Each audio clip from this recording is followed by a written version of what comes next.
বন্ধুরা, আমি এখন একটি ঐতিহাসিক স্থানে আপনাদের নিয়ে এসেছি। এটি হলো গঙ্গাবাস। রাজা কৃষ্ণচন্দ্র শেষ বয়সে এই স্থানে এসে বসবাস শুরু করেন। ওই দূরে আমি যেটা জুম করে দেখাচ্ছি, ওদিকে অলকানন্দা নদী প্রবাহিত হতো। এখনও মৃতপ্রায় রয়েছে। তো তিনি চাইতেন যে শেষ বয়সে আমার যেন মৃত্যু এখানেই হয়। এই কথাটি তিনি ভেবে এই গঙ্গাবাসে এসে মন্দির নির্মাণ করেন। এই মন্দিরটা নির্মাণ করেন। আর এখানে একটি মহাকাল ভৈরব মন্দির রয়েছে। আমি যাচ্ছি সেখানে। এই যে বন্ধুরা, মহাকাল মন্দির।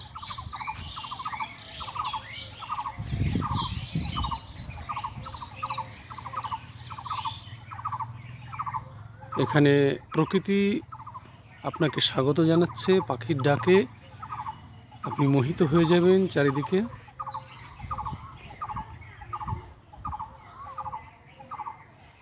এখানে আকাশ অনেক উদার। ওই দূরে দুটি প্রাচীন তেঁতুল গাছ রয়েছে, যেটা আপনাদের একটু পরেই দেখাবো।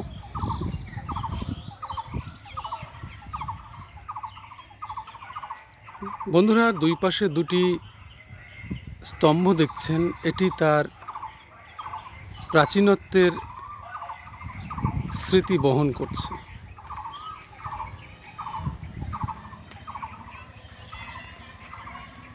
এই ইটগুলি সেই সময়কারী, এটুকুই অবশিষ্ট আছে।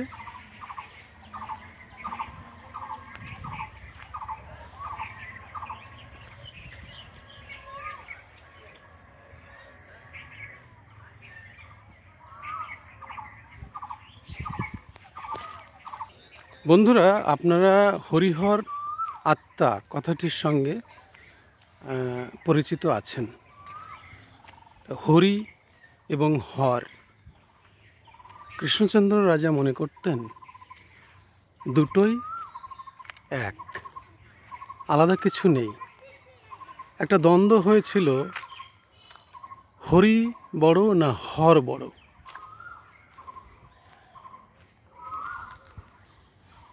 এই যে এটি হলো শ্রী শ্রী হরিহর মন্দির, হর ক্ষেত্র, শ্রী শ্রী হরিহর ক্ষেত্র, গঙ্গাবাস, আমঘাটা, নদিয়া। 10টা থেকে 12টা পর্যন্ত পূজার সময় এবং বিকালে 5টা থেকে 7টা পর্যন্ত।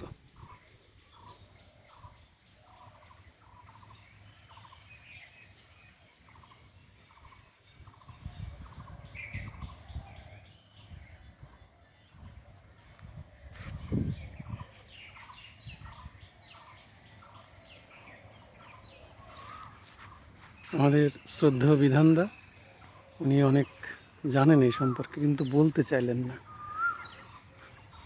এই যে রথ, আমার গুরুদেব ডক্টর সঞ্জয় রাহা একান্ত নিরিবিলি বসে আছেন।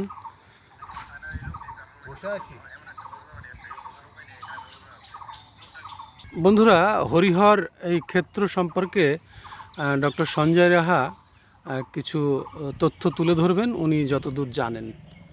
আমি তেমন কিছু যে জানি তা বলতে পারছি না। আমি যেটুকুনি শুনেছি সেইটুকুনি, যে এটা রাজার আমলের মন্দির, রাজাদেরই সম্পত্তি এটা।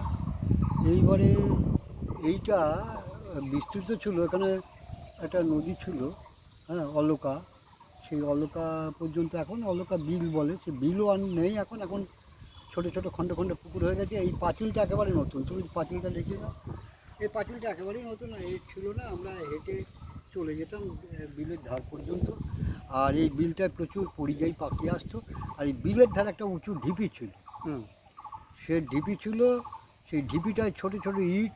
এটা এখানকার লোকের কাছে শুনেছি, ওখানে কি একটা রাজারই একটা নাকি ছোটোখাটো একটা প্রাসাদ মতো ছিল আর কি। হ্যাঁ, রেস্ট হাউস মতো একটা কিছু ছিল। সে এখন তো বাঙালি তো এত ইতিহাস সচেতন না, আর এত সংরক্ষণও করে না। হ্যাঁ আর স্মৃতিতেও রাখে না, সেই জন্যই পুরোটা জানা যায় না। তাই জায়গাটা প্রাচীনতা সম্বন্ধে কোনো সন্দেহ নেই। এই যে আমি যে এটার উপর বসে আছি, এটা কিন্তু পাথরের তৈরি, হুম, দেখলে অবাক লাগবে তোমার। আর এখানে তো আমাদের ধারে কাছে পাথরের জায়গা না, না, এটা পাথরের তৈরি, সুতরাং বুঝতেই পারা যাচ্ছে যে এই দেখো তুমি পেছনে ঢিপিটা থেকে এর মধ্যে যাও, গেলে দেখবে যে তুমি ছোটো ছোটো ইট। আর ওখানে যে দুটো ওইদিকে শিব মন্দির দেখছো না, হুম হুম ওই শিব মন্দিরটিকে আমরাই দেখেছি, ছোটো ছোটো পুরনো ইটের শিব মন্দির। এবং হুম, কী অবস্থা, সে ছোটো ছোটো ইটে ভর্তি ওই সব জায়গা।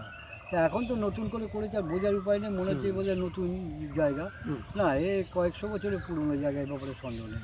আর যখন এটা হয়েছে সেটাও ঠিক, তখন এই নদীটা বহমান ছিল, না হলে নদীর ধারে ওই বাড়ি করা, সেটাই। রাজা নদীর ধারে একটা বসতি, একটা মন্দির করা, একটা পুকুরের ধারে বিলের ধারে এসব করতে যাবে না। তখন ওই স্রোতস্বিনী নদীর ধারেই তিনি করেছিলেন।